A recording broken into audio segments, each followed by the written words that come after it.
বিপিএলটা continue করব। BCB আমাকে boycott করে ফেলে, বিড়াল আর ইঁদুরের মতো খেলা করেন। আসসালামু আলাইকুম, আশা করি আপনারা ভালো আছেন। আমি এনামুল হক বিজয়। আজকে আমার কিছু কথা ছিল যেটা আসলে বলার জন্য আসছি।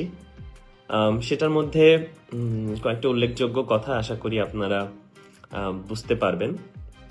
বিশেষ করে আজকে আমার যারা পছন্দের মানুষ আছেন, যারা আমাকে ভালোবাসে, তাদের উদ্দেশ্যে বলা এবং সাংবাদিক মাধ্যমকে বলা, সাথে বিপিএল এর যারা দায়িত্বে আছেন তাদের উদ্দেশ্যেও বলা। তা আমি আসলে প্লেয়ার মানুষ, এত কমপ্লিকেট করতে চাই না। আমি একদম সোজা সাপটা কথা বলতে চাই যে আসলে আমি আজকে আগের দিন যে লাইভটা আমি করেছি সেটা আসলে দুইটা বিষয়ের উপরে ছিল। একটা হলো আমার পেমেন্ট সংক্রান্ত, মানে আমার পারিশ্রমিক, আর একটা এলিগেশনের উপরে। তো আমি আসলে এলিগেশনটা আমি আমার দিক থেকে কথা বলেছি, যেটা আসলে এখন লয়ার দেখছেন, সেটা পরবর্তীতে বিসিবিও জানাবেন যে কি হচ্ছে এবং আমার লয়ারও জানাবেন আসলে কি হচ্ছে। কিন্তু আগের যেটা ছিল পারিশ্রমিক বিষয়টা, সেটা নিয়ে আমি আসলে কিছু কথা বলতে চাই। আর সেটা বলা লাগতো না যদি বিসিবি আমাকে বিসিবি বলবো না, বিপিএল গভর্নিং কাউন্সিল থেকে আমার কাছে কোনো ফোন আসতো। তো আমি যখন কাউকে পাচ্ছি না, কিন্তু তাদেরকে আবার দেখছি যে গণমাধ্যমে কথা বলতে, তার মানে গণমাধ্যম তাদেরকে পাচ্ছে বাট আমি পাচ্ছি না, বিষয়টা এরকম হয়ে গেছে। বা তারা গণমাধ্যমের সাথে কথা বলতে চাচ্ছে বা বলছে বাট আমার সাথে কথা বলছে না, তার মানে আমাকে হয়তো বা অ্যাভয়েড করছে নাকি আমাকে জানাতে চাচ্ছে না, সেই ব্যাপারে আমি আসলে অবগত নই। তো আমি যেটা ব্যাপারে বলতে চাচ্ছিলাম যে আমার বকেয়া বা আমার পারিশ্রমিক আপনারা ইতিমধ্যে জানেন, সংবাদ মাধ্যমে এবং সাংবাদিকদেরই বলতে চাই এবং বিপিএল সবাইকে জানাতে চাই, যারা দায়িত্বে ছিলেন ওই সময়ে এবং এখনো যারা আছেন সবার দৃষ্টি আকর্ষণই করছি যে আমি যেই 30 লক্ষ টাকা পারিশ্রমিক পাইনি, সেই ব্যাপারে আমি বিপিএল এর যারা দায়িত্বে ছিলেন সবাইকেই কিন্তু অবগত করেছি। এমন না যে এটা আমি নতুন করে বলছি। আমি অলরেডি আপনাদের আমার সোশ্যাল মিডিয়ার মাধ্যমে আমি কিন্তু 3টা ডকুমেন্ট শো করেছি।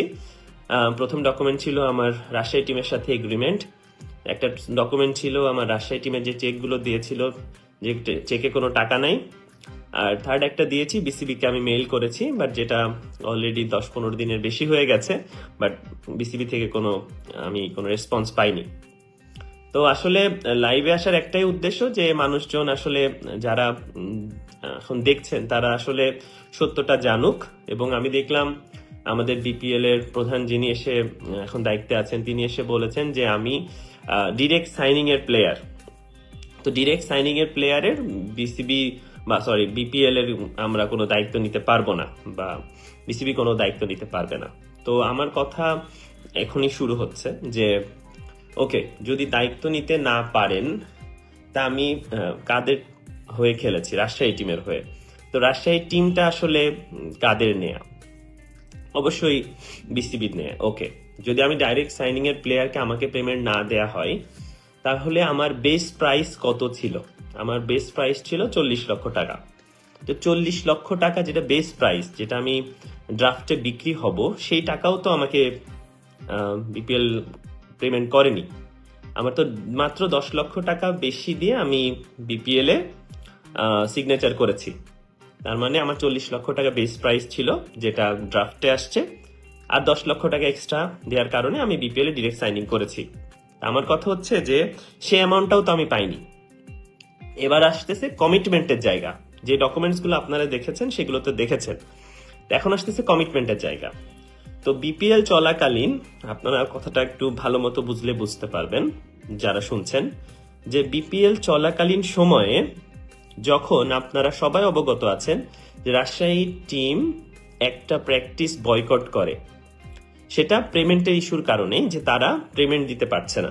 এবং আপনারা এটাও জানেন সবাই যে হোটেলে মালিককে আটকিয়ে রাখা হয়েছিল, সে পেমেন্ট দিতে পারছে না, বাসের পেমেন্ট দিতে পারছে না, বিভিন্ন রকম সংক্রান্ত জটিলতা ছিল। তখন আমাদের সাথে বিসিবির যারা দায়িত্বে ছিলেন ওই সময় বিপিএল এ, তাদের সাথে কথা হয় এবং আমাদের সেখানে আমি বারবার বলেছি, উপস্থিত ছিলাম আমি, ইয়াসির রাব্বি, আকবর আলী, আমি, তাসকিন, আমাদের প্রেসিডেন্ট স্যার ছিলেন তখন ফারুক স্যার, মঞ্জু ভাই এবং আকরাম ভাই। তখন আমাদেরকে রিকোয়েস্ট করা হয়, আমি বারবার বলছি, আমাদেরকে রিকোয়েস্ট করা হয় যে প্রপার ওয়েতে আমরা যেন আবার বিপিএল এর সবকিছু প্রপার ভাবে পালন করি, মানে আমরা ম্যাচ যেন খেলি, আমাদের ম্যাচ যেন বয়কট না হয়। আমরা এমনও চলছিল যে সকাল পর্যন্ত যে কি হবে, রাজশাহী টিম মাঠে নামবে কিনা বা দুপুরে নামবে কিনা, এরকম একটা সাসপিশিয়াস ঘটনা কিন্তু তখন ঘটছিল। কিন্তু আমাদেরকে বিসিবি থেকেই এবং বিপিএল থেকেই বলা হয় যে এরকম কোনো ঘটনা ঘটলে বাংলাদেশের বদনাম হবে এবং বিপিএল এর বদনাম হবে, এরকম একটা বাজে ঘটনার সম্মুখীন বিসিবি হতে চায় না এবং বিপিএল হতে চায় না। এবং এবং তখনই কথাটা আমাদের আসে যে কমিটমেন্টের জায়গা থেকে, যে তোমরা এই খেলাটাকে সুন্দরভাবে শেষ করো, পরিচালনা করো, পেমেন্ট যেটা আছে তোমাদের ডিরেক্ট সাইনিং এর প্লেয়ার হওয়া, ড্রাফটের প্লেয়ার হওয়া, হোয়াট এভার ইট ইজ, এটা আমরা নিজেরা পেমেন্ট পরিশোধ করব, এটা নিয়ে তোমাদের কোনো প্রবলেম নাই। ঠিক আছে, তখন আমরা কি করলাম, আমরা খেলাটাকে কন্টিনিউ করলাম, আমরা বিপিএলটা সুন্দর করে পরিচালনা করলাম। তখন আমরা আর মালিকের সাথে কথা বলার দিকে ছিলাম না।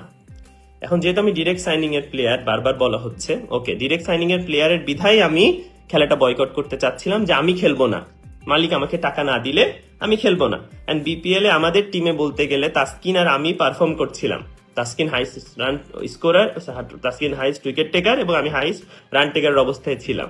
কারণ এই সময় যদি আমি ম্যাচ না খেলি তখন একটা প্রশ্নের সম্মুখীন হতে হবে। সে কারণে আমাকে রিকোয়েস্ট করা হয়েছে এবং আমি ঠিক আছে বলেছি, অবশ্যই আমি বিপিএলটা কন্টিনিউ করব। বিকজ অফ দ্যাট বিসিবি আমাকে বলেছে, কমিটমেন্ট দিয়েছে যে আমি খেললে বিপিএল এর মানটা ঠিক থাকবে, বা আমরা খেললে বিপিএল এর মানটা ঠিক থাকবে, এটাতে আমরা বয়কট করলে বিপিএলটা চরম পর্যায়ে নষ্ট হবে। তো এই কারণে আমরা কিন্তু খেলাটা কন্টিনিউ করেছি। এবার আসতেছে টুইস্টটা হলো যে আমরা যে এলিগেশনের শিকার হয়েছি তা আমরা কিন্তু বিপিএল ইন বিটুইন ম্যাচের মধ্যেই ঘটনার কারণে হয়েছে, এরকম ঘটনাই বলা হচ্ছে যে আমরা বিপিএল এর মধ্যে হয়েছে। তা আমরা যদি খেলাটাকেই বয়কট করে ফেলতাম তাহলে তো আমাদের বিপিএলটাই খেলা লাগতো না, কোনো এলিগেশনও আসতো না, কিছুই আসতো না। তো খেলার কারণেই আমাদের এলিগেশনস গুলো আসছে, কথাটা এরকম ভাবে হচ্ছে। তা আমার কথা হচ্ছে যে আমরা বিপিএল এর কন্টিনিউ করলাম, বিসিবিতে যে কথাগুলো আমাদেরকে বলেছে কন্টিনিউ করার জন্য, খেলাটা আমরা কন্টিনিউ করি এবং আমরা কন্টিনিউ করেছি বিসিবির সবার কথা শুনে। এবং কন্টিনিউ করার পরে এখন যখন যারা দায়িত্বে আছেন তারা যদি এসে বলেন যে ডিরেক্ট সাইনিং এর টাকা আমরা দিব না, তাহলে ব্যাপারটা কেমন দাঁড়ালো? তার মানে কি আমরা ইউজ হলাম? এমন হলো ব্যাপারটা যে ওই সময় আপনারাই বললেন, আমাকে কমিটমেন্ট করলেন যে আমাকে টাকা দেয়া হবে, আমার পারিশ্রমিক দেয়া হবে, কিন্তু এখন আপনারা বলছেন 1 বছর পরে এসে, জাস্ট বিপিএল এর 1-2 দিন আগে আপনারা আমাকেও না টিভি ইন্টারভিউর মাধ্যমে জানানো হচ্ছে যে ডিরেক্ট সাইনিং এর কিসের টাকা? তাহলে ব্যাপারটা কেমন হলো?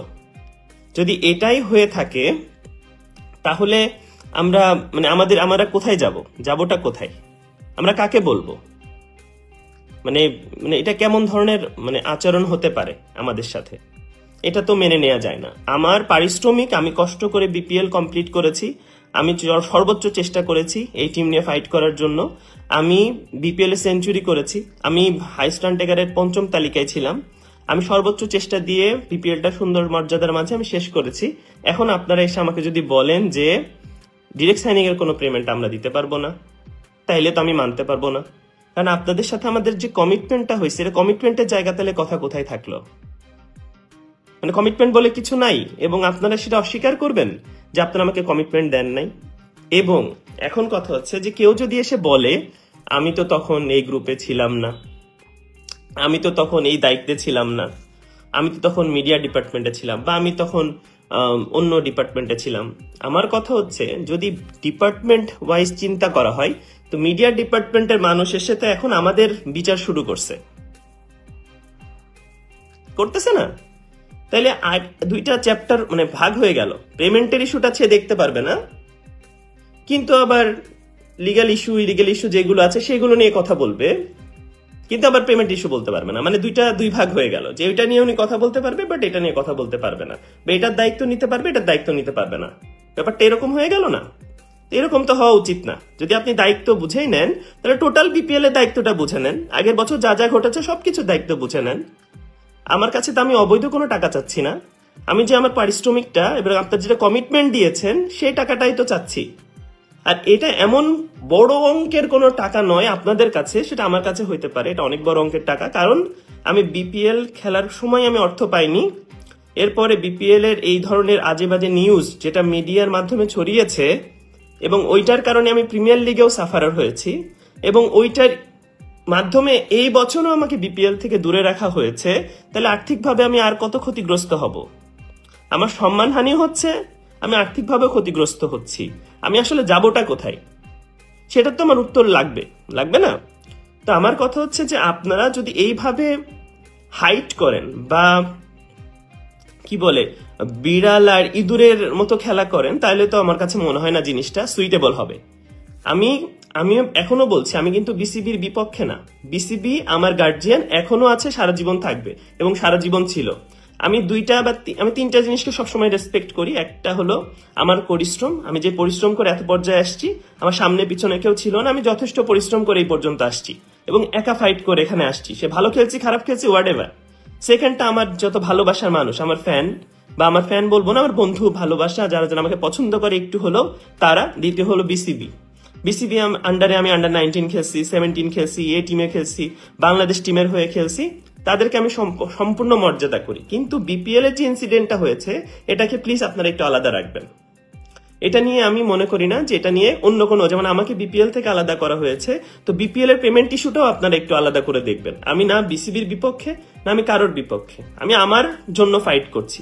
আমার আগে পিছে কেউ নাই। আমার যে 30 লক্ষ টাকা আমি পাই, সে ডিরেক্ট সাইনিং হোক what ever it is, BCB আমাকে কমিটমেন্ট করেছে বলে আমি বিপিএল খেলাটা কন্টিনিউ করেছি। আদার দেন আমি কন্টিনিউ করতাম না। না আমার উপরে কোনো এলিগেশন আসতো, না কিচ্ছু আসতো না যদি আমি খেলাটা কন্টিনিউ না করতাম। ব্যাপারটা তো তাই, খেলার কারণেই তো এইসব হয়েছে। যে বিপিএল খেলা নাই তার কাছে তো ইলিগেশনই নাই, আমি যেহেতু খেলেছি সে তো আমার ইলিগেশন আসছে, ব্যাপারটা এরকম হয়েছে। আমি যদি নাই খেলতাম ওই সময়, ইলিগেশন কোনো কথাই ছিল না।